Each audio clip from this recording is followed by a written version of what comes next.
Aí, Oh, recorded. isso. Bom, vamos começar então com o boletim da igreja, já está lá no grupo do WhatsApp. As orações da igreja. A igreja em comunhão deve orar pelos seguintes motivos: sociedade, família e governo, avivamento espiritual, frequência na EBD, nos cultos de quintas e domingos, regularidade nas contribuições, evangelismo e missões.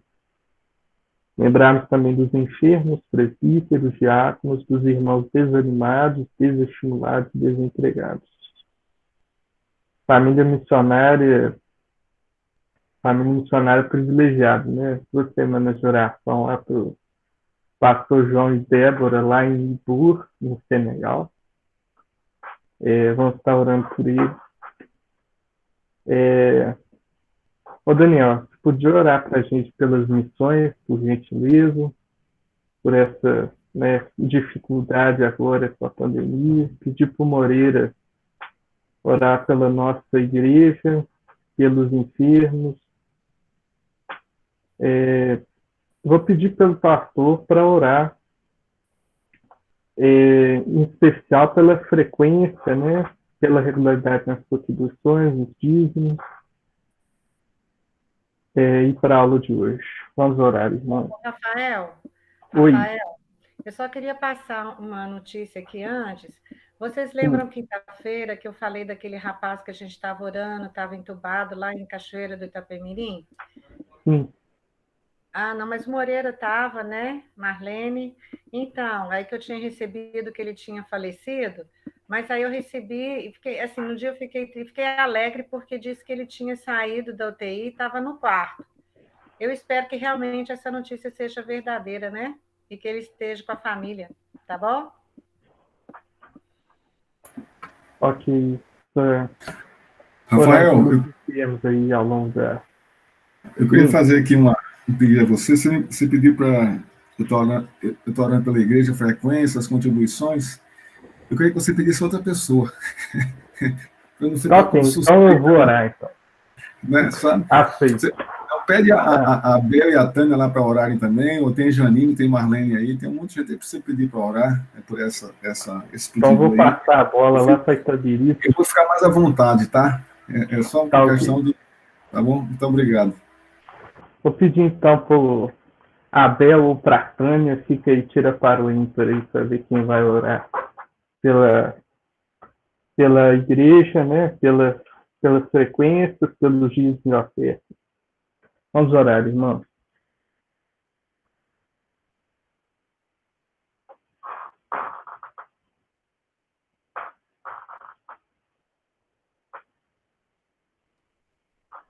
Senhor Deus e Pai, muito obrigado, ó Deus, por mais este dia, pela oportunidade que o Senhor nos dá de estarmos reunidos na Tua presença, como igreja do Senhor, como servos, como filhos do Senhor, para adorar ao Senhor, prestar-lhe culto, aprender um pouco mais a Tua palavra, Senhor, e entender, ó Deus, aquilo que o Senhor tem para nos dizer nesta manhã. Agradecemos ao Senhor, ó Deus, por esta oportunidade, pedindo ao Senhor que perdoe os nossos pecados, as nossas faltas, fazendo de nós, Senhor Deus, instrumentos nas tuas mãos, capacitando-nos, ó Pai, a vivermos uma vida que honre e glorifique o nome do Senhor, porque só o Senhor é Deus, digno de toda honra, toda glória, todo louvor e toda adoração. E assim sendo, ó Deus, nós nos colocamos diante do Senhor, prontos para servi-lo, prontos, Senhor Deus, para fazer a tua vontade, para seguir, ó Deus, as tuas orientações. Nos lembramos, ó Deus, das famílias que se dispõem a este serviço de forma mais eficaz, saindo, Senhor Deus, dos seus lares, do seu país, do convívio com a sua família, para estar, ó Deus, em outros cantos do mundo, para pregar o teu evangelho. São os missionários, são aqueles homens que se dedicam a este serviço. Pedimos ao Senhor que derrame sobre eles, sobre suas famílias, bênção, Senhor Deus, dando-lhes condições, Senhor Deus, de viver nesta realidade, E nós, como igreja, possamos estar sempre intercedendo e abençoando esses irmãos, Senhor Deus, de várias maneiras. Ó Pai, nós sabemos que como é difícil, Senhor Deus, essa realidade, como é difícil, Senhor Deus, estar saindo do convívio da nossa casa. E assim, ó Deus, te pedimos que nos ajude a ajudá-los, a sustentá-los, Senhor Deus, à mesma distância, com orações, com recursos. Ó Pai, muito obrigado por essas vidas, principalmente esta família a qual estamos orando esta semana, que o Senhor esteja abençoando, Senhor Deus, sustentando as suas vidas. E que todos aqueles, Senhor Deus, que se dispõem a este serviço, sejam ricamente abençoados pelo Senhor. A nossa igreja, a Igreja Presbiteriana do Brasil, tem, ó Deus, um grupo separado para este serviço. Nós pedimos que os abençoe, a Junta de Missões, que o Senhor abençoe, ó Deus, este órgão da nossa igreja, para que possa trabalhar, ó Deus, com alegria, com disposição, com empenho, para que o teu evangelho seja pregado, Senhor Deus, em todo o nosso país e em outros países. E nós, como igreja do Jardim Canadá, também possamos estar envolvidos neste ministério, levando, ó Deus, o teu evangelho a todas as famílias que moram no Jardim Canadá e aqueles que estão à nossa volta. Sejam, Senhor Deus, agraciados, Senhor Deus, com ouvindo a tua palavra.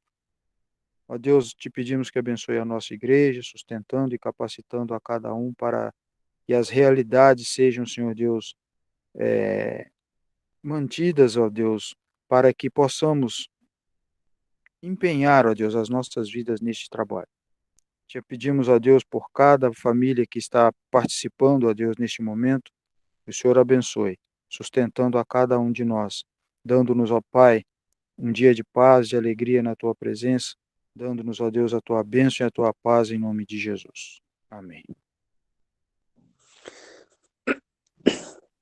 Pai querido e Pai amado, Deus que é eterno, queremos te louvar, Senhor Deus, nesse dia de hoje, nessa manhã, pela noite de sono, Deus, e podemos ter acordado, Deus, e glorificar a teu nome. Amém, Senhor. Sabemos, meu Pai, que passamos por dificuldades em virtude dessa pandemia, Senhor Deus. Pandemia é essa que tem assolado países, Senhor meu Deus, e o nosso não é diferente. Sofremos com isso, Deus, com distanciamento, isolamento, Deus, inclusive na nossa igreja, Senhor Deus. Mas nós sabemos, ó Deus, que tudo isso é para a honra e glória do teu nome. Apesar, Deus, de estar ocorrendo isso, ó Deus, desse distanciamento da igreja, Senhor Deus, como o Senhor está no controle de tudo, o Senhor nos dá ainda, Senhor meu Deus, a tecnologia para nos aproximarmos, Senhor meu Deus, e possamos ouvir a tua palavra, Senhor meu Deus, e também intercedemos um pelos outros. Pai querido, Pai amado, essa pandemia também tem trazido, Senhor meu Deus, dificuldades, Senhor meu Deus, para muitas pessoas. Tem pessoas que passam por problemas em virtude da pandemia, e isso, Senhor meu Deus, tem trazido preocupação para as famílias têm sofrido, Senhor meu Deus, mas nós sabemos, ó Deus, que tudo isso está no controle do Senhor, está na história, Senhor meu Deus, e a nossa oração, Deus, é que do mesmo jeito que veio, assim também, Senhor meu Deus, possa ir embora essa pandemia. E que obrigado, meu Deus, obrigado por tu poder nos unir também, Senhor meu Deus, através da tecnologia, Senhor meu Deus, e glorificar o teu nome. Abençoa, Senhor meu Deus, a palavra que vai vir até nós, Senhor meu Deus, abençoa a pessoa que vai trazer também a palavra. É o que te pedimos e oramos em nome do nosso Salvador, Cristo Jesus, sempre orientado pelo teu Santo Espírito. Amém. Amém.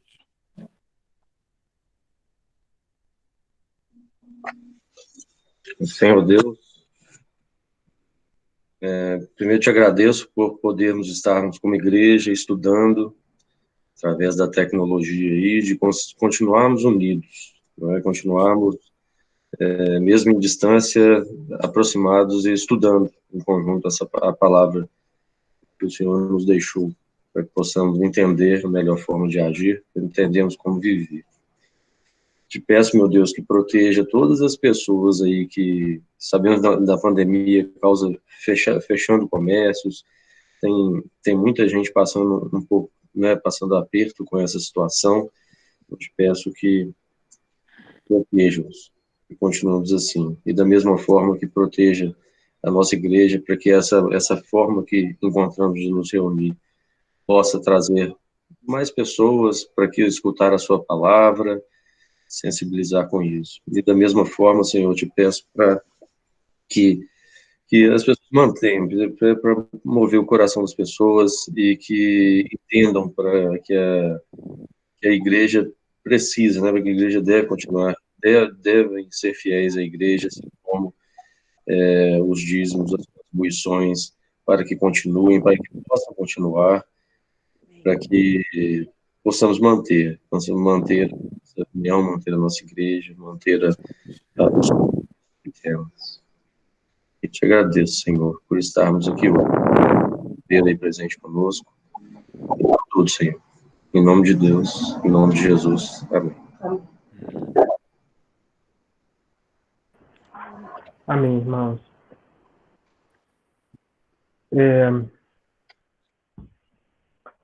Irmãos, na aula passada, então, nós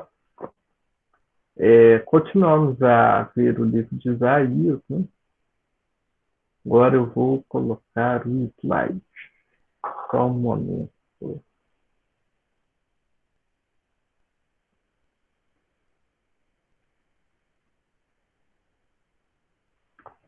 Bom, acredito que os irmãos estejam vendo aí o slide.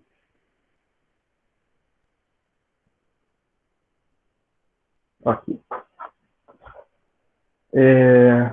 Bom, irmãos, na aula passada, então, nós vimos esse meio do segundo bloco, né, do livro de Isaías. E, assim, o livro de Isaías, como todos devem ter percebido, né, pelas leituras, pela aula, é um livro que dá, assim, para ver claramente o governo de Deus sobre a história, né? Dá para perceber o quanto Deus tem sob controle as coisas que acontecem ao longo do tempo. E nesse governo de Deus ao longo do tempo, nós temos diversas maneiras, diversas ferramentas, né, que Deus utiliza para chegar em seu propósito. Deus usa diversas ferramentas para lidar com o seu povo, diversas ferramentas para lapidar, né, os crentes, né? As nações, como nós vimos e veremos, elas são instrumentos, são ferramentas nas mãos de Deus na história para cumprir os seus propósitos. Isso tudo nós vimos na aula passada e nós também vimos algumas promessas que Isaías transmitiu. Nós vimos a promessa do Emanuel, promessa daquele filho que ia nascer.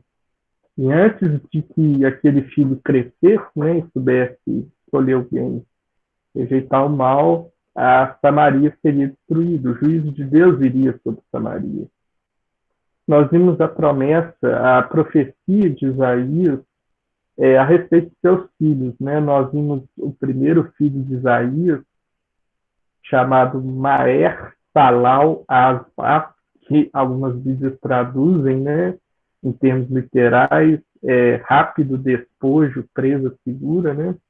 Ou seja, a ideia mesmo do Emanuel, né, antes que esse filho crescesse e soubesse, né, discernir e tivesse, falasse papai e mamãe, Samaria teria seu juízo confirmado. E também o outro filho de Isaías, chamado Um Resto Voltará. Então, os dois filhos apontam, né, para temas principais do livro de Isaías. O juízo de Deus sobre o pecado humano, o juízo de Deus sobre a nação do norte e também sobre Jerusalém. E o segundo filho apontando para a graça, né, apontando que mesmo Deus é justo, mas ele também é gracioso e ele também iria prolongar a vida do seu povo. Nós vimos também a bela referência, né, o capítulo 9 de Isaías, que é assim, um capítulo belíssimo, né, a respeito de Jesus Cristo.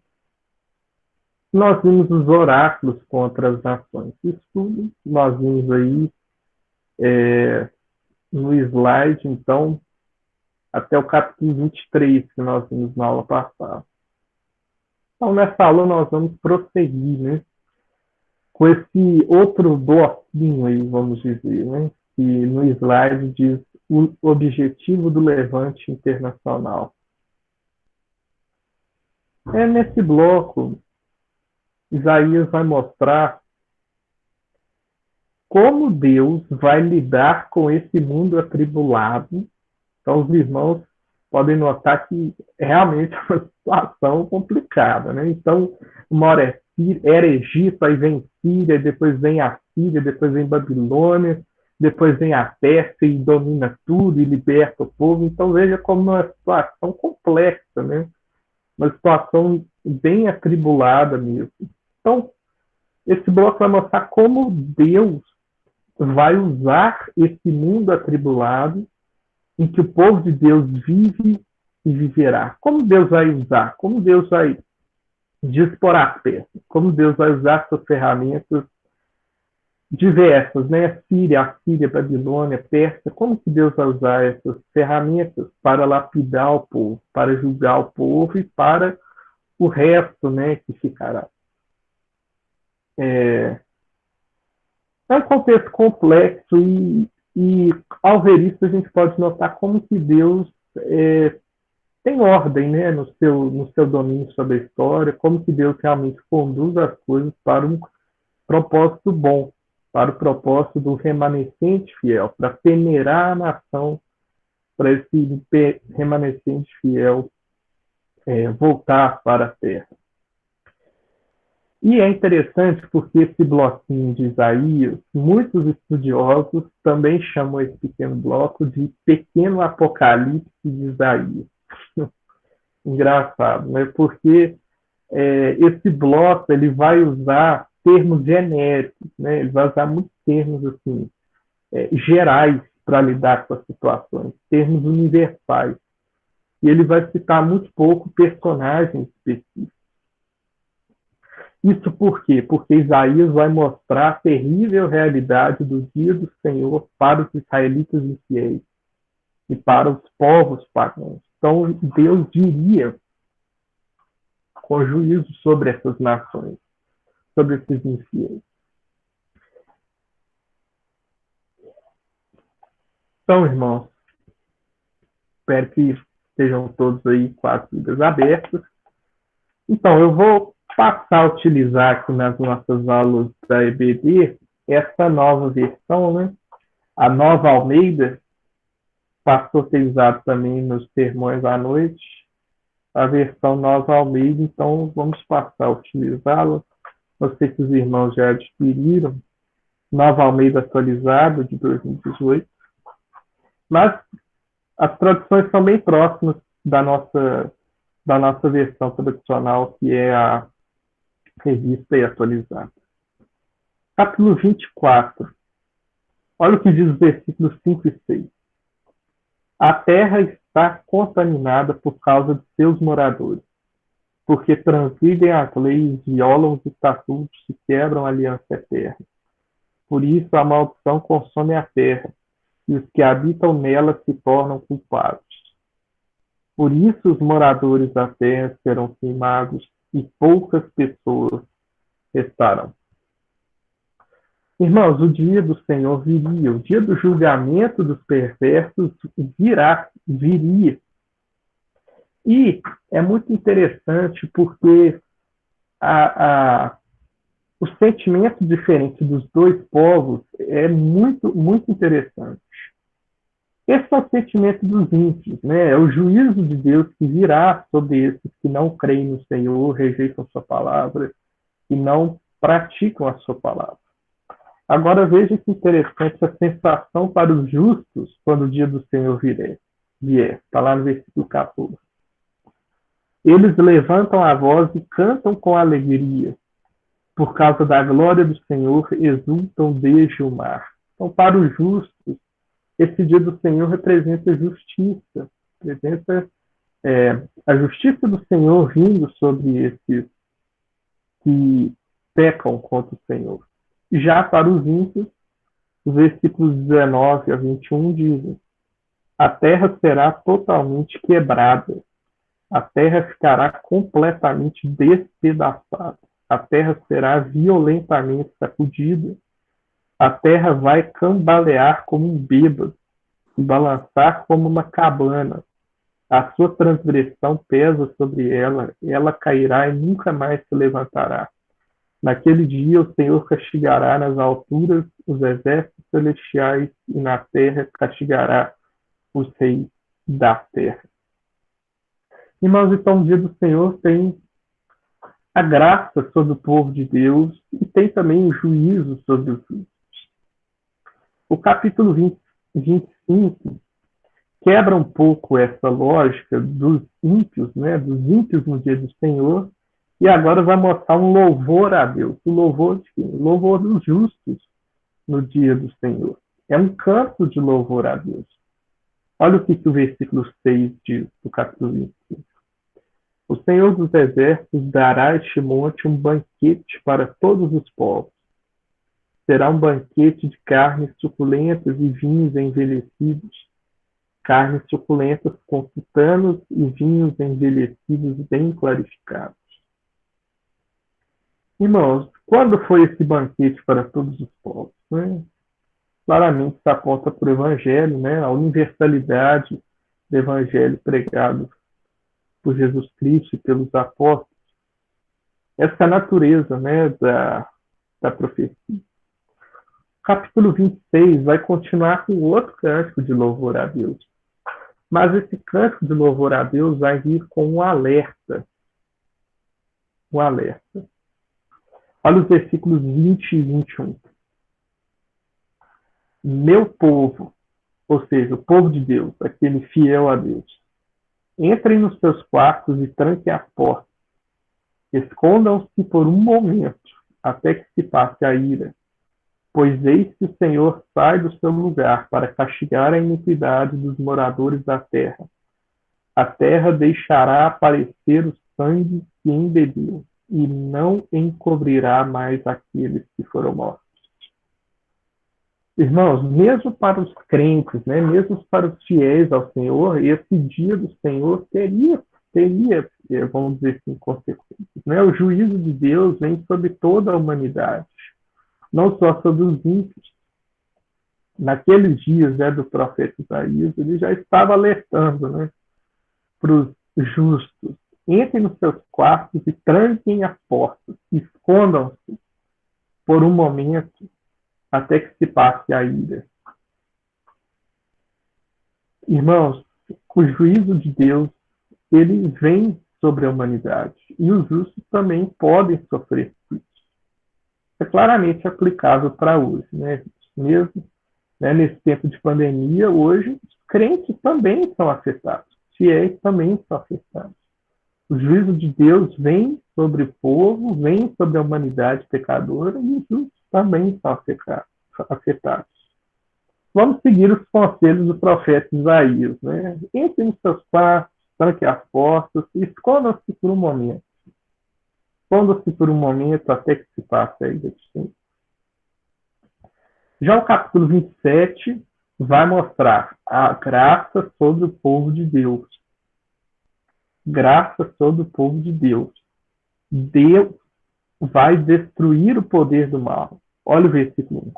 Naquele dia, no dia do Senhor, com a sua espada terrível, grande e forte, o Senhor castigará o Leviatã, serpente veloz, o Leviatã, serpente sinuosa.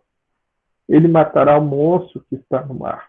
Então, Deus iria destruir o poder normal nesse dia. Deus iria também renovar o seu povo, ou seja, iria peneirar o seu povo.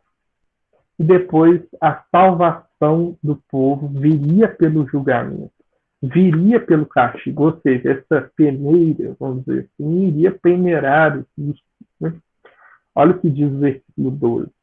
Naquele dia em que o Senhor debulhará o seu cereal desde o Eufrates até o ribeiro do Egito, vocês, filhos de Israel, serão colhidos um a um. Então, essa é a ideia. O povo de Deus também iria sofrer. O povo justo também iria sofrer esse juízo de Deus.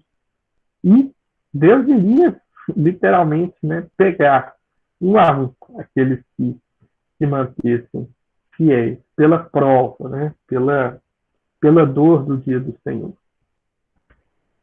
E o capítulo 28 vai mostrar, a partir do capítulo 28, na verdade, né, nos próximos 3 capítulos aqui, o profeta vai apresentar oráculos acerca da invasão. Nós já vimos os oráculos contra as nações e agora nós vamos ver os oráculos acerca da invasão. A invasão de quem? Invasão do Reino do Norte, invasão do Reino do Sul, invasão da nação de Israel. Mas assim, né? O que são oráculos, né? A gente fala de oráculos, né? Mas o que são esses oráculos? Oráculos são as mensagens de Deus, as mensagens de Deus transmitidas a seu povo por meio de várias maneiras. Então nós temos os oráculos, as palavras de Deus transmitidas face a face, no caso de Moisés, no caso de Abraão. Nós temos os oráculos de Deus transmitidos através de visões, como, por exemplo, o profeta Isaías. Nós temos os oráculos de Deus transmitidos através de sinais. Nós temos os oráculos transmitidos através de profecias. Ou seja, o que é o oráculo? O oráculo é, literalmente, o pronunciamento de Deus. O pronunciamento de Deus acerca de alguma coisa. Então, nós vimos o pronunciamento de Deus contra as nações e agora nós veremos o pronunciamento de Deus a respeito da invasão de Israel. O que Deus tem a dizer sobre a invasão do Reino do Norte, a invasão do Reino do Sul.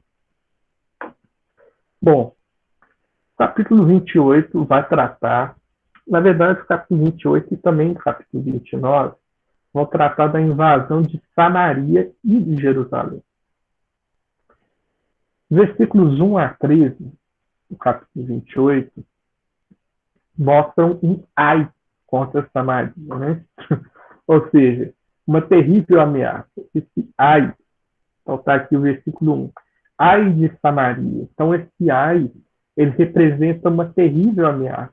Representa exatamente o julgamento de Deus que viria sobre a nação pelos seus pecados. Esse ai. Ai de Jerusalém, ai de Samaria, ai dos demais povos. Os versículos 17 a 24, eles mostram a esperança.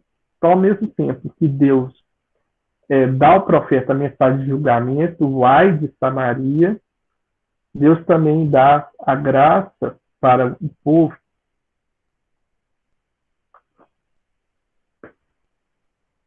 Vamos ler aqui os versículos 18 e 22. A aliança que vocês fizeram com a morte será anulada, e o acordo com a sepultura não será mantido. E quando o flagelo arrasador passar, vocês serão esmagados por ele. Versículo 22. E agora parem de zombar, para que as correntes que os prendem não se tornem mais fortes. Porque já ouviu o Senhor dos Exércitos, falar de uma destruição. E essa já está determinada sobre a terra. Então a nação de Judá, a nação do sul, poderia pensar, nossa, Deus está castigando Samaria, né? Então é nesse sentido aqui desse zombar, né? Como se a nação do sul pudesse zombar Samaria, né? É literalmente o sujo falando, mal lavado, né? Por isso que o profeta Isaías está dizendo aqui, parem de zombar, porque vocês também serão julgados pelos seus pecados. Se arrependam. Está aí o alerta do profeta para Jerusalém. E o capítulo 29 vai mostrar exatamente com detalhes o que vai ter em Jerusalém. Ou seja, vai mostrar o ai agora de Jerusalém. Ai de Jerusalém. A capital do Reino do Sul vai ser julgada contra seus pecados também. Os versículos 17 a 24, então, mostram a esperança para o futuro da nação. Olha que graça do Senhor, apesar dos pecados, apesar do juízo, Deus deixaria o remanescente fiel. Então, apesar desse julgamento de Deus ser iminente, esse julgamento de Deus viria sobre o povo e não iria tardar, Deus iria julgar o pecado do povo, Deus também iria restaurar a nação fiel ao Senhor. Olha aqui o versículo 22. Portanto, a respeito da casa de Jacó, o Senhor que remiu Abraão diz o seguinte: Jacó não será mais envergonhado, nem mais ficará pálido o seu rosto. Pois quando ele e os seus filhos virem a obra das minhas mãos no meio deles, santificarão meu nome. Sim, santificarão o santo de Jacó e temerão o Deus de Israel. E os descaminhados de espírito virão a ter entendimento, e os murmuradores hão de aceitar instrução. Veja a graça que o Senhor iria mostrar para a nação. Quando ele e os seus filhos virem a obra das minhas mãos no meio deles, então Deus iria fazer uma obra no meio da nação de Israel. Veja o equilíbrio, irmãos. A justiça de Deus, a justiça que Deus traz contra o pecado e também a graça. Então, Deus, ele é justo sim, o pecado não passa impune diante de Deus. Porém, também Deus é gracioso. Deus é gracioso. Capítulo 30 agora, desculpe. Capítulo 30, continuando então. O livro de Isaías vai mostrar a rejeição de Deus acerca da aliança com o Egito. Olha como que começa. Ai dos filhos rebeldes, diz o Senhor. Ai dos rebeldes que confiam no Egito. Ai desses rebeldes. Que executam planos que não procedem de mim e fazem aliança sem consultar o meu espírito para acrescentarem pecado sobre pecado. Eles descem ao Egito sem me consultar, buscando refúgio em Faraó e abrigo à sombra do Egito. Irmãos, a que isso se refere? Isso se refere ao que está registrado lá em 2 Reis, capítulo 8, 21. Então, Ezequias, ele inicialmente, antes de se voltar para Deus, o rei Ezequias, ele buscou a ajuda do Egito para enfrentar a Assíria, para se proteger da Assíria, ele vai e busca o Egito, Irmãos, como o rei Ezequias não conhecia a história do povo de Deus, não sabia que o povo de Deus foi escravo no Egito durante 400 anos, Irmãos, toda aliança com os demais povos da nação de Israel era rejeitada por Deus. Nós já sabemos disso. Isso mostrava que o povo confiava nas nações. O povo confiava nos exércitos, confiava nos poderes, confiava nas riquezas. E não confiava em Deus para poder livrar. O povo de Deus não acreditava que o Senhor era Senhor dos exércitos. Deus que protegia a nação. O povo de Deus não acreditava nisso. Então eles iam buscar Egito, iam buscar Síria, iam buscar diversas outras nações. E Deus rejeitava isso, com certeza. E os versículos 8 a 14 mostram a acusação do profeta contra o povo. Qual que era a acusação contra o povo? O povo de Judá não ouvia os profetas.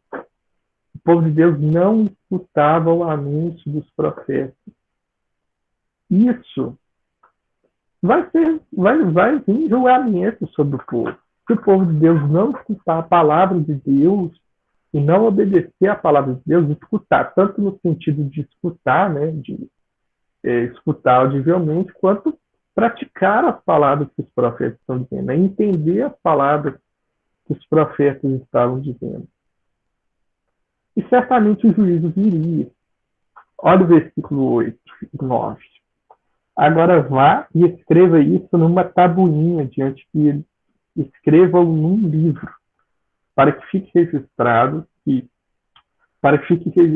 para os dias vindouros, para sempre, perpetuamente, porque este é um povo rebelde. São filhos mentirosos, filhos que não querem ouvir a lei do Senhor. É interessante aqui, irmãos, essa ponderação, né? Escrevam num livro para que fique registrado para os dias vindouros. Olha que interessante aqui, né? Como que se vê qual que é a importância, né, desse registro escrito, né? Dessa história do povo de Deus registrada em livro, né? Escrevam no livro para que fique registrado para os dias vindouros, para sempre perpetuamente. O que tem que ficar registrado? Que este é um povo rebelde, são filhos mentirosos, filhos que não querem ouvir a lei do Senhor. Esse registro está em nossas mãos agora, graças a Deus. Continuando aqui, os versículos 15 até o final do capítulo, até o final do capítulo, vão mostrar o chamado da graça de Deus sobre o seu povo. Olha que bonito, versículo 15. Porque assim diz o Senhor Deus, o Santo de Israel: na conversão e no descanso está a salvação de vocês. Na tranquilidade e na confiança reside a força de vocês. Mas vocês não quiseram. O povo de Deus não quis ouvir a Deus. O povo de Deus não quis dar ouvido aos profetas.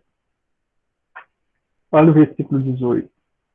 Por isso, o Senhor espera para ter misericórdia de vocês e se levanta para compadecer de vocês, porque o Senhor é Deus de justiça.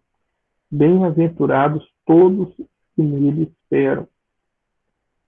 Irmãos, o Senhor espera para ter misericórdia do seu povo. O Senhor anseia em ter misericórdia para o seu povo. O Senhor se levanta para ter misericórdia sobre o seu povo. Tudo isso, irmãos, condicionado ao que diz o versículo 15. Ouçam a voz dos profetas. Ouçam a palavra do Senhor. Obedeçam a palavra do Senhor. Deus espera a resposta positiva do seu povo. Deus espera manifestar a sua misericórdia sobre o seu povo. Essa é a vontade de Deus. Que o povo responda à palavra dos profetas de forma positiva. Israel seria restaurada com grandes bênçãos. Versículo 23. O Senhor lhes dará a chuva para as sementes que vocês semearem na terra. Também lhes dará o alimento que a terra produzir, o qual será farto e nutritivo. Para que, naquele dia, o gado de vocês passará em lugares espaçosos. A nação, o remanescente, seria restaurado. Remanescente continuaria.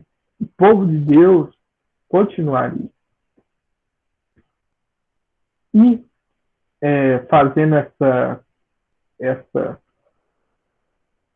complementação da graça, Deus mostra que aqueles que julgariam o povo de Deus, aqueles que pecaram contra o povo de Deus, aqueles que cometeram tantas atrocidades contra o povo de Deus, os assírios, seriam julgados, sim, por aquilo que eles fizeram. Tanto os justos, né, tanto o povo de Deus, quanto os pagãos, né, no caso a Síria, no caso o Egito, no caso Babilônia, todas essas nações, toda a humanidade vai ser julgada pelos seus pecados.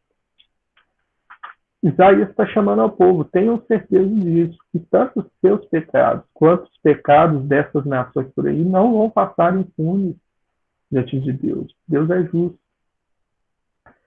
No capítulo 30, novamente, parece é um tema recorrente em Isaías.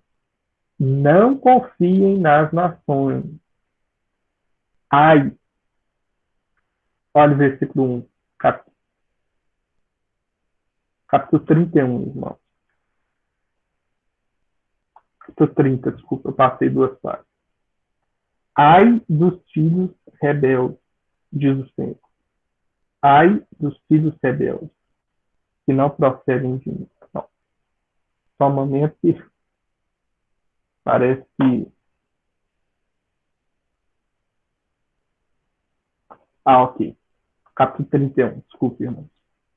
Novamente, reafirmando, é um tema recorrente em Isaías, né? Não confiem nas nações. Não confiem no Egito. Vou ler o versículo 1. Ai dos que descem ao Egito em busca de socorro, e estribam em cavalos. Eles confiam em carros de guerra, porque são muitos, em cavaleiros, porque são fortes, mas não olham para os santos de Israel, nem buscam ao Senhor. Irmão, Deus condenou a aliança de Ezequias com o Egito. Deus não abençoa nenhuma aliança com o povo estrangeiro. Aqui está no versículo 1, porque o povo confiava em carros de guerra e cavaleiros. O versículo 2 continua, porém o Senhor também é sábio e faz vir a desgraça. Ele não volta atrás naquilo que falou. Ele se levantará contra a casa dos malfeitores e contra os que ajudam os que praticam o mal. Pois os egípcios são homens e não deuses. Os seus cavalos são carne e não espírito. Quando o Senhor estender a mão, tropeçará aquele que ajuda e cairá quem é ajudado, e juntos todos perecerão. Quando o Senhor vir trazendo juízo, tanto o Egito, que é aquele que ajuda, a justiça de Deus iria sobre esse que ajuda e viria sobre os ajudados também, viria sobre os ímpios de Israel. Deus rejeita a aliança com o povo estrangeiro. E o capítulo 32, ele vai mostrar aqui nos versículos 1 a 8, a bênção, que é ter reis justos sobre a nação. Olha o versículo 6. Porque o tolo fala tolice, e o seu coração só pensa em fazer o mal, para praticar a iniquidade, para proferir mentiras contra o Senhor, e para deixar o faminto sem comida, e o sedento sem que beber. Versículo 8. Mas o nobre projeta coisas nobres, e pela sua nobreza se mantém de pé. Aqui, Isaías está dizendo da parte de Deus qual é a bênção de ter reis justos, né, de ter reis que aplicam, né, a palavra de Deus, aplicam a justiça de Deus sobre o povo. E após isso, o profeta transmite a Israel a mensagem de Deus. A falsa confiança está condenada. Versículo 9. Vocês, mulheres que vivem tranquilas, levantem-se e escutem a minha voz. Vocês, filhos que estão confiantes, escutem o que eu vou dizer. Irmãos, essas pessoas, essas mulheres despreocupadas, essas pessoas que viviam despreocupadamente em seus pecados, elas vão ser surpreendidas com juízo, elas vão ser surpreendidas com a invasão aqui no caso. Essas mulheres de Samaria, que viviam tranquilas, seriam surpreendidas com a invasão. A justiça viria contra essa confiança falsa. E capítulo 33 até o capítulo 35, o profeta Isaías vai predizer o futuro de Jerusalém e o futuro da Síria. E olha como que é muito bonito esse início do capítulo 33, os versículos 1 a 2. Esses versículos aí, depois os irmãos leem aí com mais cuidado, eles são interessantes porque eles vão mostrar que Deus já tinha decretado a destruição, o julgamento da Síria. Deus já havia decretado o julgamento da Síria. A Síria seria julgada pelos seus pecados. Agora, vamos ler o versículo 2. Senhor, tem misericórdia de nós. Em ti temos esperado. Sê tu o nosso braço, manhã após manhã, e a nossa salvação no tempo de angústia. Irmãos, isso é uma tensão, né? Isso é uma tensão, novamente, entre a soberania de Deus, entre Deus decretou o juízo da Síria e a responsabilidade humana. Por quê? Porque aqui o povo de Deus está orando para o juízo da Síria. O povo de Deus está orando para vir justiça de Deus sobre a Síria. É essa tensão da soberania de Deus e responsabilidade humana. Nós sabemos claramente que Deus governa a história. E nós sabemos claramente que os homens têm que tomar decisões. Os homens têm que tomar decisões. E o que isso nos mostra? Principalmente com respeito da oração aqui, né? Porque muitos, né, ao ver essas aulas do profeta Isaías aqui, não, mas já está tudo decretado, para que eu vou orar, né? Esse tipo de pensamento. Irmãos, Deus não decretou somente os fins. Deus decretou também os meios, irmãos. Não é só o fim. A Síria vai ser julgada. Não é só esse fim.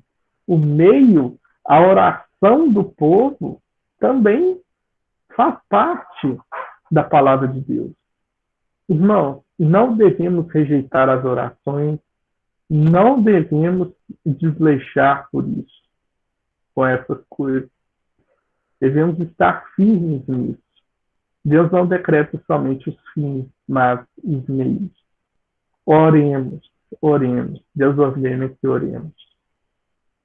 Os versículos 13 a 24, Isaías vai mostrar o tipo de governo que o povo de Deus terá. Que governo será esse que o povo de Deus terá?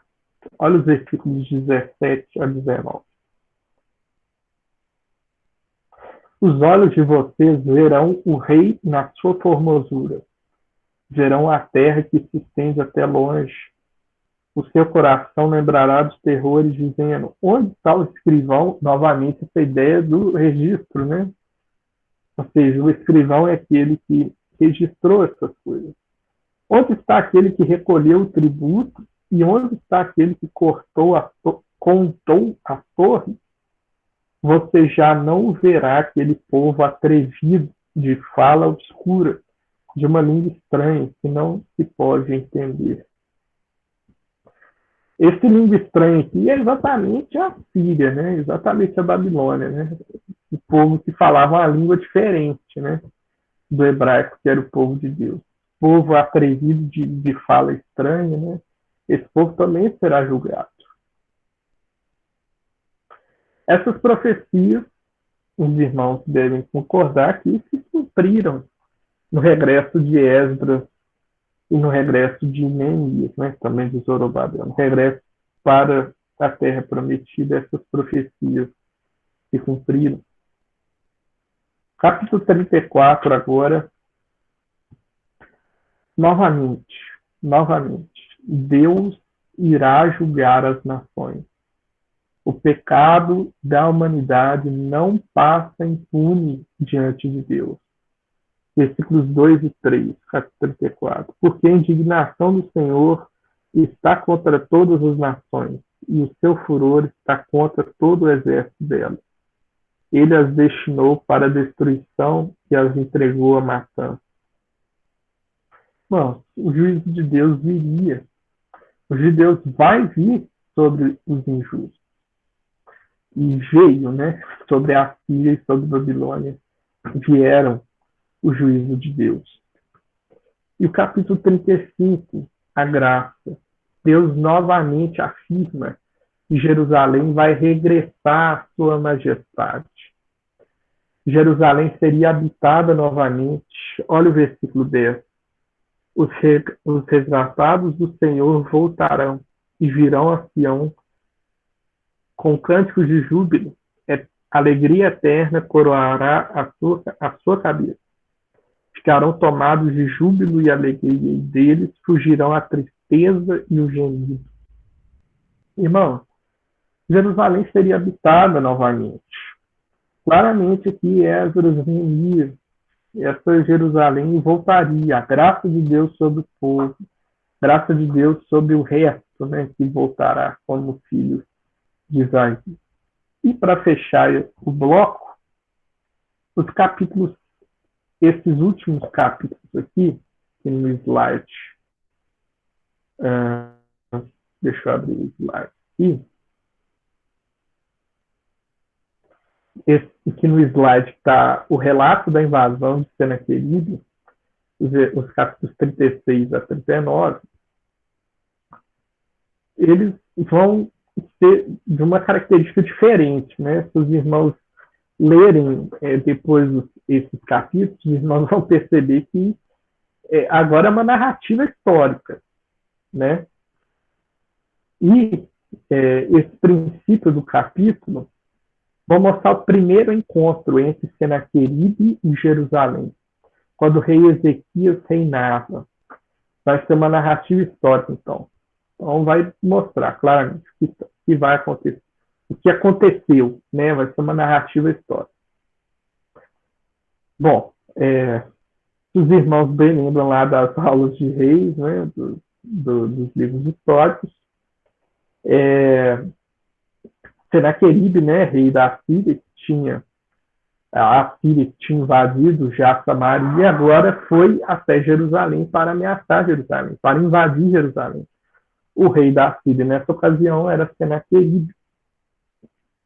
E, se os irmãos lembram, Senaqueribe enviou um sujeito de nome engraçado, o Rabsaqué, que foi lá, o general, né, da Síria, exatamente afrontar o rei Ezequias. Foi lá afrontar Deus de Israel antes do rei Ir, né? Tudo isso está narrado aqui no capítulo 36 até o 37:15, também está lá em 2 Reis, capítulo 18. Os mesmos eventos estão narrados, tanto aqui em Isaías quanto lá em 2 Reis, capítulo 18. E Ezequias, após as afrontas de Rabsaqué, consulta ao profeta Isaías. Esse mesmo Ezequias, o que Ezequias tinha feito? Tinha feito aliança com o Egito. E o Egito, o que fez? Rachou fora. O Egito saiu fora. Agora, Ezequias vai consultar o profeta de Deus. Isaías mostra, Deus vai livrar Judá. Deus vai livrar Judá dessa ocasião. Senaqueribe, então, vai para outro lugar do seu império. Então, o rei Senaqueribe enviou Rabsaqué e ele estava lá acampado, lá ao lado de Jerusalém. E, de repente, ocorre alguma coisa que o rei Senaqueribe tem que tirar a atenção de Jerusalém, porque estava tendo uma invasão lá no outro lado do império, e ele tem que desviar sua atenção por um momento de Jerusalém. Porém, o rei Senaqueribe promete a Ezequias que ele voltaria. Os exércitos assírios voltariam e iriam destruir Jerusalém. Senaqueribe promete isso a Ezequias. Ezequias, então, vai orar a Deus. Deus, tem misericórdia do seu povo. E Deus vai responder por meio de Isaías. Olha o que Deus responde. No capítulo 37, versos 33 a 35. Portanto, assim diz o Senhor a respeito do rei da Síria. Ele não entrará nesta cidade, nem lançará nela flecha alguma. Não virá diante dela com escudo, nem construirá rampas de ataque contra ela. Pelo caminho por onde vier, por esse voltará. Mas nesta cidade não entrará, diz o Senhor, porque eu defenderei esta cidade para livrar, por amor de mim e por amor do meu servo Davi. Aqui estão as palavras do Senhor. Olha, ou seja, Senaqueribe não ia conseguir fazer nada, né? Porque ele não ia lançar flecha alguma, não iria levantar um escudo e não iria fazer as rampas do ataque, né? Senaqueribe não ia conseguir fazer nada. O que acontece, então, é essa passagem muito conhecida, né, do livramento do Senhor sobre a nação de Judá. Versículos 36 a 38.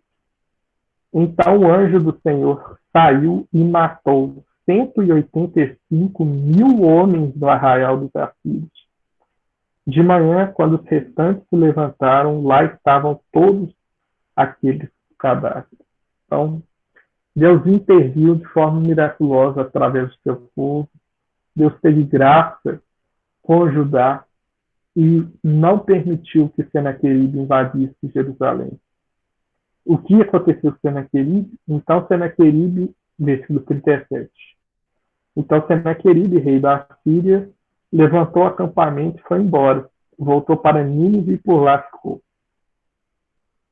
O fim de Senaqueribe, certo dia, quando ele estava adorando no templo de seu deus Nisroch, os seus filhos Adrameleque e Sarezer o mataram à espada. E depois fugiram para a terra de Ararat.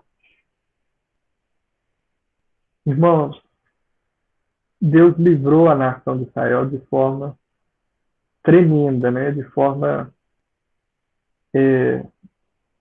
maravilhosa, né? Não temos nem palavras para descrever o livramento do Senhor e o que veio sobre Senaqueribe, o juízo de Deus pelo seu pecado. O que veio sobre Senaqueribe nada mais foi do que isso.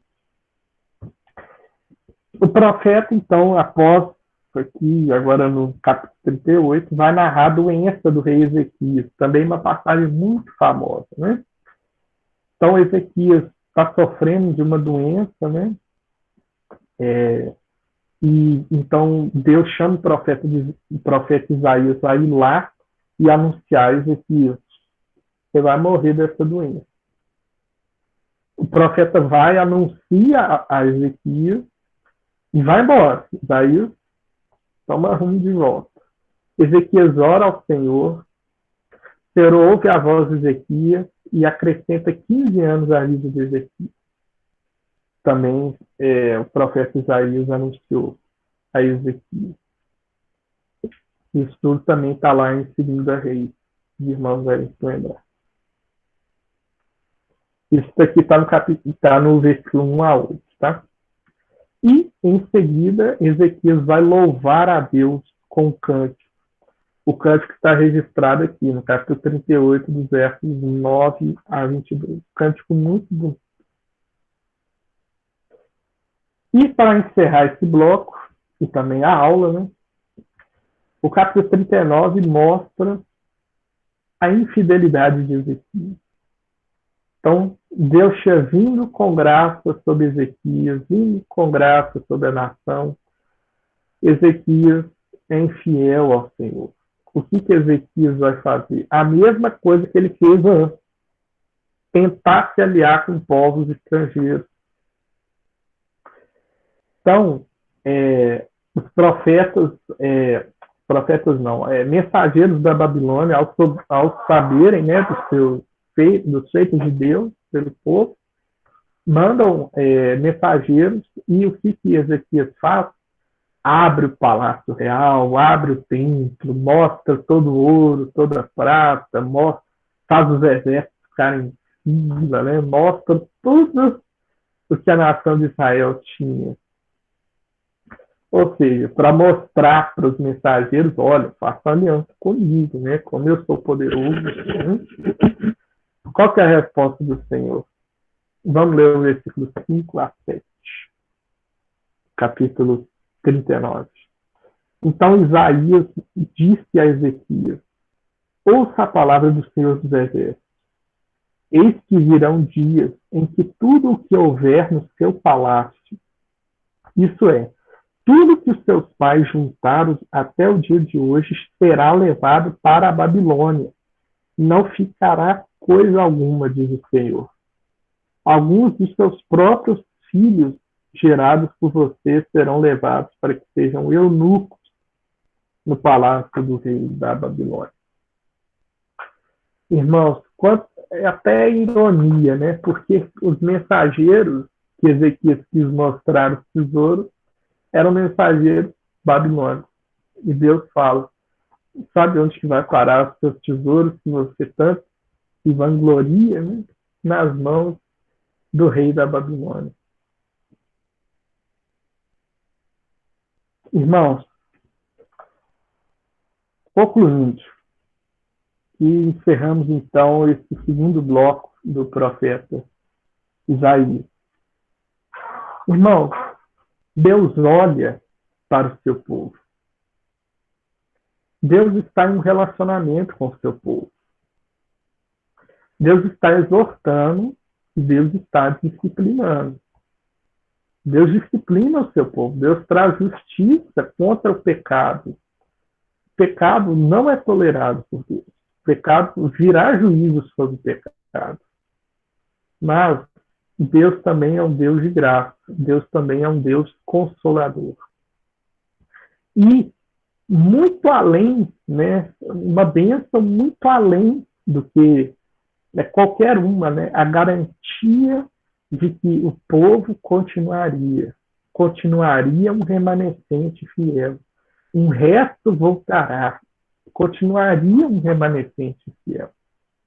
Deus, então, ele está governando a história. Deus está lapidando, né, o seu povo através do exílio, através todos esses juízos, né, para o quê? Para o bem do seu povo. Para que o povo de Deus, como diz lá no capítulo 23, né, seja peneirado, né, penere o povo de Deus e fique esse remanescente fiel. Irmãos, penso que já deu o momento, né? Já deu o horário. Estamos abertos, então, agora para alguma dúvida, algum comentário, por gentileza, podem se manifestar. Quero aproveitar um momento aqui da sua aula, uma aula muito boa, muito expondo realmente aqui os propósitos de Deus, né, na história da humanidade. Eu queria levantar aqui apenas alguns pontos para que a gente faça uma reflexão do que a gente viu hoje. O primeiro ponto é: a história de Deus é a história da redenção de toda a sua criação. Isso vem de Gênesis 3 até Apocalipse capítulo 22. O que nós estamos vendo aqui em Isaías é justamente a progressão, não é, dessa história. É uma visão progressiva. Deus está abrindo a sua revelação, trazendo para a história do seu povo e para a humanidade como um todo a história da sua redenção, que vai desembocar e vai ser confirmada, não é, na pessoa de Jesus Cristo. Ali ele se torna visível, completamente visível. Então, ali toda a progressividade da revelação é completada. O segundo ponto que nós devemos observar aqui nesse texto aqui, além desse ponto de Deus está mostrando a redenção, né, da história através dos seus juízos, né, aqui a gente vê que o juízo de Deus, né, independe. A nação pecava, o juízo vinha. As outras nações não tinham Deus, o juízo vinha da mesma forma. Então, Deus, ele preza a sua aliança, né? O segundo ponto que é muito interessante aqui nesse texto que nós estudamos hoje é a seguinte pergunta: qual é a resposta da humanidade para Deus? Essa é a grande pergunta do que nós estudamos hoje. Qual é a resposta do homem para Deus? É a primeira pergunta. A segunda pergunta: qual é a resposta do povo de Deus para Deus? É a segunda pergunta que o texto nos faz. E a terceira pergunta é: qual é a resposta das nações para Deus? Né? E o texto pergunta isso e traz uma só resposta. Qual é a resposta? A submissão a Deus, em adoração, né? em culto. Não é? Essa é a resposta. Então, irmãos, essa é a resposta de Deus para nós. Hoje, qual é a minha resposta como pessoa humana para Deus? Né? Como é que eu estou respondendo, não é, a Deus através do meu testemunho? Depois vem qual é a resposta da igreja que eu pertenço para Deus. E, por fim, qual é a resposta da nossa nação para Deus? Não é? O texto é muito interessante. A gente vê quando a nação se volta para Deus, Deus vem e socorre. Isso é a história da redenção. Deus redime.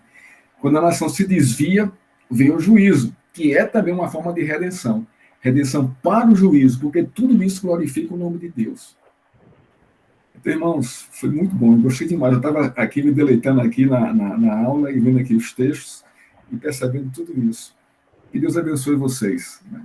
A palavra está franqueada a quem quiser falar agora. Rafael, na verdade é só mais um comentário. Tem uma passagem que você leu aqui, eu estou procurando, que eu vou anotando, fazendo umas anotações do versículo, não estou achando qual, mas um versículo que me lembrou um pouco a questão de Apocalipse, naquele que fala que Deus... Né? É muito lindo. Vou pegar aqui. Né, esse versículo nos dá 27, versículo 1. Qual? 27? 27, versículo 1. Tá. Não, peraí. Não, isso aqui também está lá em Apocalipse. O desfecho dessa questão do 27, capítulo 1 também está em Apocalipse. Mas qual que é exatamente o assunto? Não, esse é um versículo, só um comentário que eu gosto muito, porque fala exatamente do amor de Deus e de vencer a morte, né? Através de Jesus Cristo, e que a gente teria esse tempo de redenção, né? De viver de uma forma que era predestinada para nós desde o início dos tempos. Sobre o versículo 32, lá no versículo 9, que fala assim: levantai-vos, mulheres, que estáis sossegadas, e ouvi a minha voz. Todas as vezes, aí é mais um comentário pessoal, todas as vezes, Rafael, que eu escuto uma mensagem a respeito do comportamento das mulheres, me vem à cabeça uma coisa assim: a gente começou errando, continuamos levando paulada na cabeça, até quando a gente vai precisar disso para poder viver com sabedoria? Me deu até um arrependimento de estar com essa cobertinha aqui, me esquentando, mais ou menos como se fosse uma coisa de alguém muito preguiçoso, entende? Esses versículos entram no meu ouvido como se fossem adagas, porque eu penso, aí é uma interpretação minha, eu penso muito na postura da mulher em todos os lugares, em família, com os filhos, com seu marido, entende? Na sociedade, no trabalho, e nada me tira da cabeça que, assim, a gente começou errando, a gente vai ter que se haver com muitas coisas do nosso comportamento, da nossa forma de falar, da nossa forma de expressar, entende, Rafael? Não sei se fiz claro, hein? Sobre a respeito desse texto aqui, propriamente dito... Qual que é a referência aí, Tânia? É 32:9. A respeito desse texto aqui, propriamente dito, até se eu estiver errado aí, o pastor pode dar o grito aí. A meu ver, Isaías aqui, o ponto central dessa passagem aqui não é o termo mulheres, né? Na minha opinião aqui, o ponto central dessa passagem estão confiantes, né? Ou seja, exatamente essa confiança falsa, essa confiança aqui no contexto exatamente se lembra daquela aliança Síria-Samaria, sabe? Essa confiança aqui que o Isaías está rejeitando aqui, se viver tranquilamente confiando nas coisas erradas. Passou deve ter alguma coisa aí mais assertiva. Passou para mim a bola, né? A primeira coisa aqui, irmãos, a gente não deve sair do contexto do texto, nem do contexto da mensagem de juízo que Deus está trazendo aqui para a nação de Israel, né? No caso aqui seria para Judá, se eu não me engano.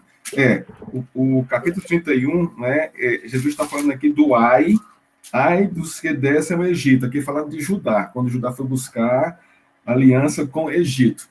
E é interessante que nesse contexto aí, não é, essa busca do favor do Egito trouxe para a nação, de uma forma geral, uma certa tranquilidade. Então, entendo o que está acontecendo aqui. Vamos supor, o Brasil está em guerra contra a Argentina. Né? Aí o Brasil faz aliança com os Estados Unidos. Então, vai trazer o que para a gente? Nossa, Estados Unidos? Agora a gente vai ganhar a guerra. Então, esse aqui é o contexto. Então, isso aqui envolvia todos, né? Todos, não só os homens, como também as mulheres. Então, vamos lá. Agora vamos fazer aqui um nexo desse contexto. Veja aí o verso 31, o capítulo 31, verso 6. O que diz o texto? Ó, filhos de Israel, voltem-se para aquele contra quem vocês se rebelaram tão profundamente. Então, esse aqui é o ponto. Deus está exortando que o povo não confie no Egito, confie em Deus, voltem para Deus. Agora vamos ao verso 32, 9. Vós, mulheres, que vivem tranquilas por causa dessa aliança que Judá está fazendo com o Egito, não é? Levantem-se e ouçam a minha voz. E vocês, filhos que estão confiantes, escutem o que eu vou dizer. Aqui é um chamado de Deus a um arrependimento ao fato que está acontecendo. Claro que envolve não só as mulheres, como toda a nação. Não é? O ponto aqui é porque parece que, no contexto, as mulheres ficam mais desesperadas pela insegurança, né, que se apresenta. Deus diz, não, se voltem para mim, não para o Egito. Então, esse verso aqui está chamando, até um comentarista aqui da Bíblia, né, ele diz aqui o seguinte, é um chamado geral ao arrependimento. As mulheres que viviam tranquilas são as mulheres de Jerusalém espiritualmente negligentes.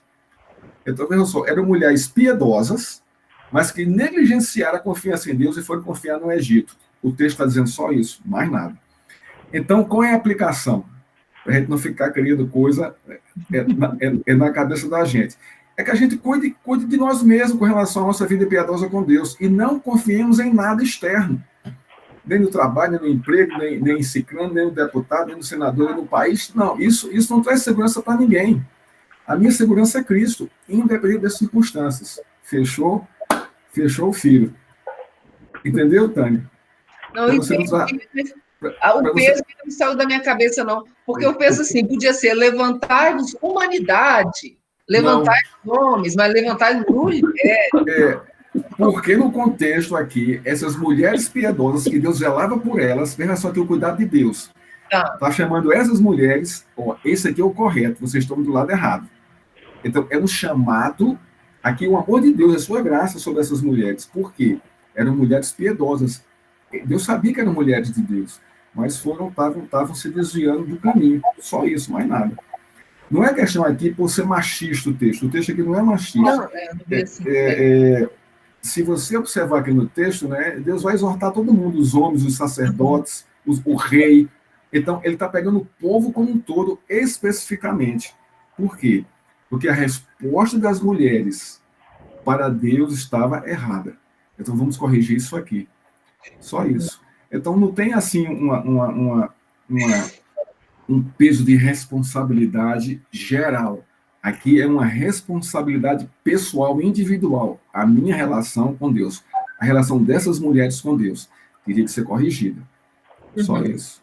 Ô, pastor, Oi. mas essa palavra, ela não... Eu creio que ela pode ser aplicada a nós, não? Aplicada, que eu falo assim, é um chamado para, assim, para as mulheres,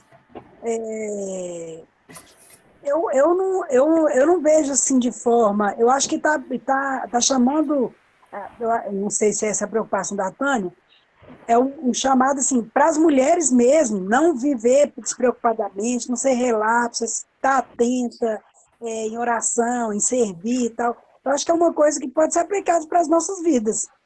Não? Correto, corretíssimo. Então, qual é a pergunta aqui? qual é a sua resposta como mulher para Deus em relação à sua vida. É uma coisa muito pessoal, não é? A questão é um tratamento pessoal aqui de Deus para as mulheres. Veja só que ele foi bem específico aqui, não é? Porque Deus preza pelas mulheres e sabe do papel delas na sociedade. O ponto aqui é esse aqui. Então, se as mulheres estão atentas, o que é que elas vão fazer? Elas vão inflamar, elas vão influenciar os maridos e a família, automaticamente a sociedade. É isso que está acontecendo aqui. Deus está chamando as mulheres a tomarem posição. Esse negócio, com essa aliança com o Egito, não vai dar certo, porque a nossa confiança é Deus. No caso de vocês, dentro de casa. Não é? O reino de vocês é dentro de casa. Então, esse negócio de a gente tá confiando em A, B ou C, né? Isso não vale a pena. A minha família, ela deve confiar no Senhor.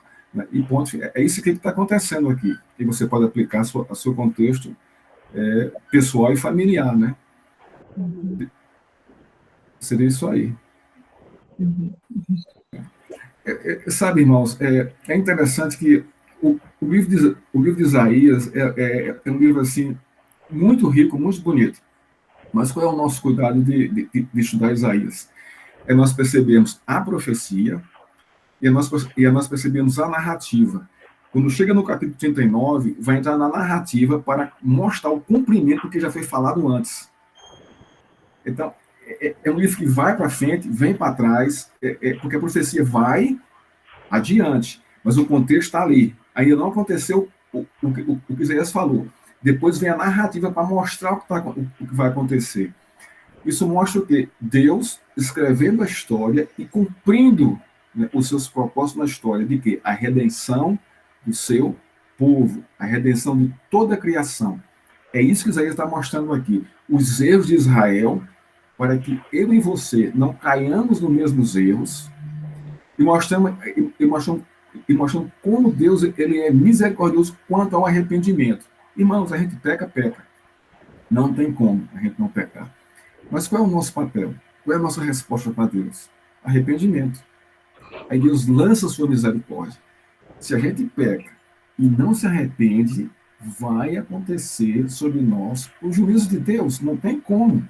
Ele não vai desviar isso. Não vai. Quando a nação se arrependia, o que é que Deus fazia? Numa só noite matou 185 mil homens do que assírios. Imagina só. Porque a nação se arrependeu. Sendo que o Zedequias, né, se arrependeu. Infelizmente, Zedequias, depois da sua cura, né, perdeu a cabeça. Né, abriu os tesouros da nação, né, abriu a cozinha da sua casa para quem não devia. E Deus vai e, pesa de novo a mão. E ele não se arrepende mais aí. Então, a profecia tem sempre isso. A profecia, ela traz exortação, consolo, juízo e redenção. Ela faz aqui, ela junta aqui as pontes. Juízo, não é? Exortação, juízo, consolo e redenção. Então, tem que trazer isso aí para mim e para você. Ela vai mostrar o meu pecado, ela vai mostrar a solução, isso é o consolo, e vai mostrar a redenção. Então, a profecia tem que nos chamar, tem que nos trazer esses indicativos, para que a gente não se desvie, não é, da lei do Senhor. A lei que eu falo é o Evangelho, né, do Senhor. Bom, já falei demais. Hoje à noite tem culto, hein? Leiam Deuteronômio 4, dos versos 29 a 24. Qual é o nosso tema de hoje?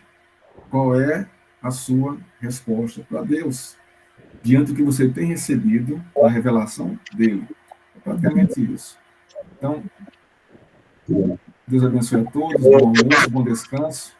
E aí eu passo a palavra para Rafael para ele concluir aí a aula.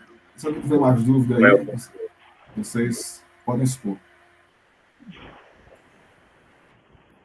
Rafael? Sim. Então, passa.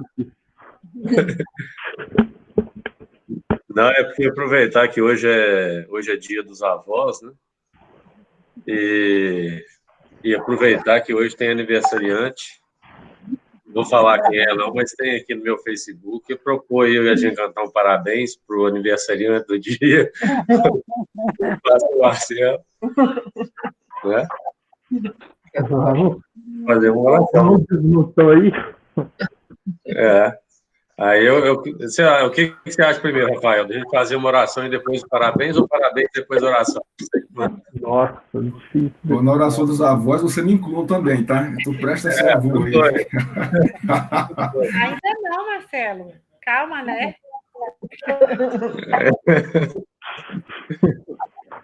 Bom, vamos fazer oração, então, primeiro.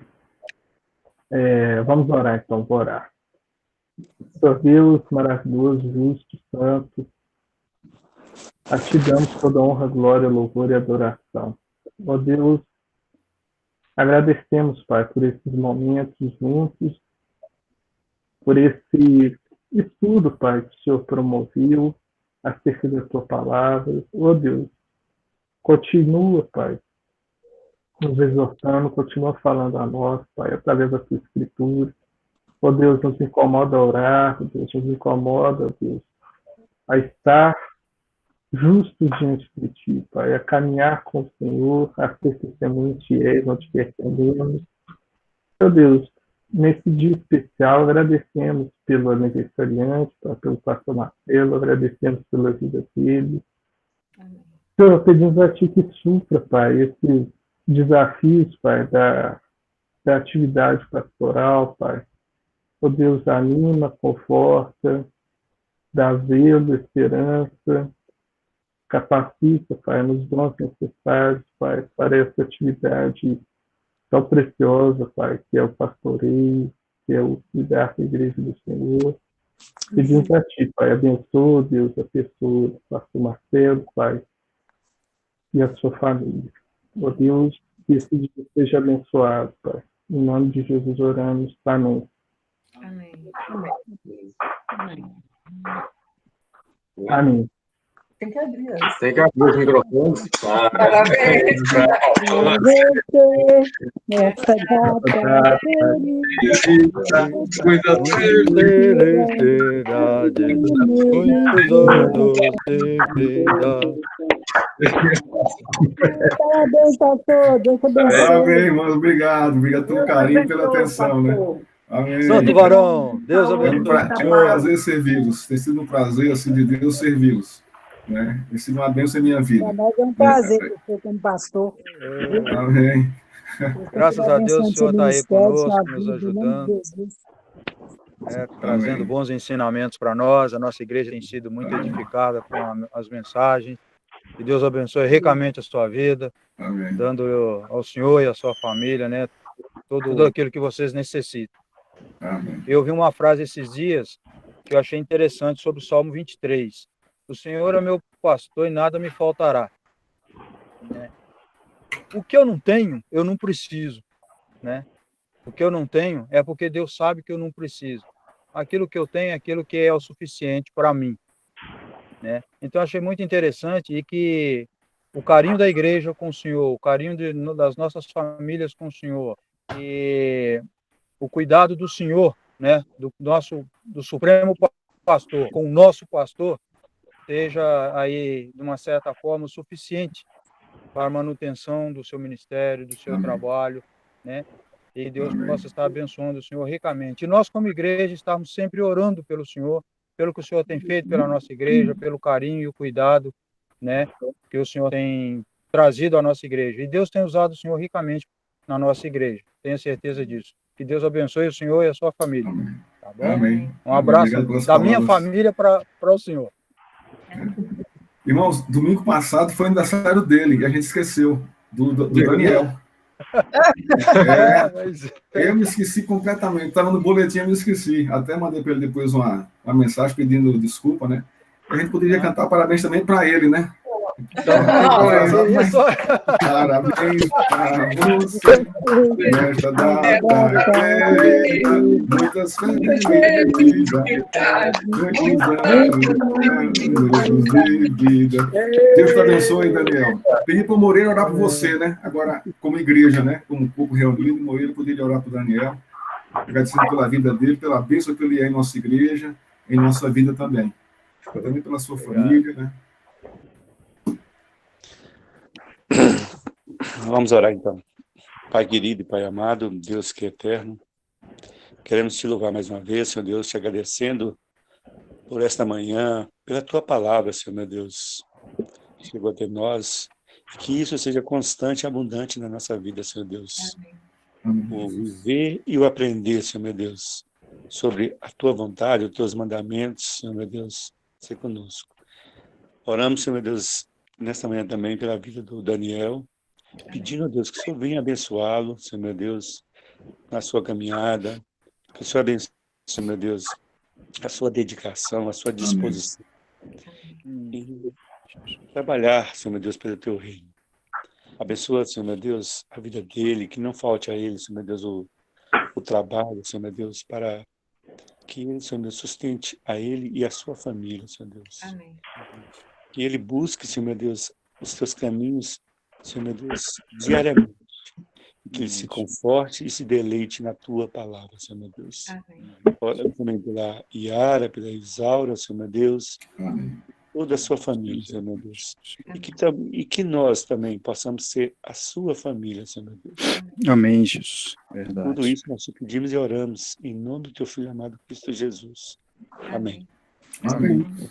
Amém. Obrigado. Obrigado. É um prazer. Irmãos, obrigado pela atenção, carinho. Até a noite, em 7 horas. Boa Deus noite. abençoe. Estaremos aí. Um abraço. Amém.